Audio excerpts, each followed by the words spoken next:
আমি বারবার একটা কথা বলি যে কোনো মানুষকে ভালোবাসে না, কোনো মানুষকে সত্যিকার অর্থে ভালোবাসে না। শুধুমাত্র আপনার রব আল্লাহই আপনাকে ভালোবাসে। আপনি আজ হোক আর কাল হোক এটা বুঝতে পারবেন। আপনার গার্লফ্রেন্ড আপনাকে ভালোবাসে না, আপনার স্বার্থকে ভালোবাসে, আপনার অবস্থানকে ভালোবাসে, আপনার পরিবারের লোকজন আপনার অবস্থানকে ভালোবাসে। আপনি আজকে বড় একটা চাকরি পান, আপনার স্ট্যাটাস বেড়ে যাক, তারা আপনাকে তোলা তোলা করে বড় করবে। ওই আপনি এমন একটা কাজ করেন, আপনি সুদের চাকরি ছেড়ে দিয়ে আসেন, ৮০,০০০ টাকা বেতন পেতেন, চাকরিটা ছেড়ে দিয়ে আসেন, রিজাইন দিয়ে আসেন, দেখেন আপনাকে কি বলে। আপনি আল্লাহর জন্যে, ওরা বলছে আপনি দাড়ি রাখবেন না, আপনি আল্লাহর জন্য দাড়িটা রাখেন, হারাম রিজিকটা ছাড়েন, হারাম অ্যাফেয়ার্সটা ছেড়ে দেন।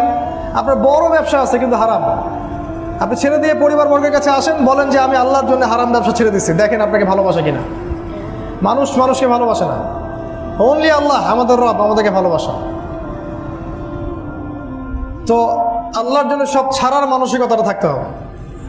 আল্লাহই আমার সব, আল্লাহই আমার রব, আল্লাহর জন্যই আমার জীবন, আল্লাহর জন্যই আমার মৃত্যু।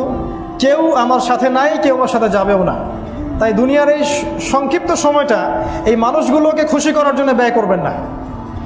আল্লাহকে খুশি করতে চান, আল্লাহর কাছে ফেয়ার থাকেন, আল্লাহ আপনাকে সম্মানিত করে দেবেন ইনশাআল্লাহ। আল্লাহ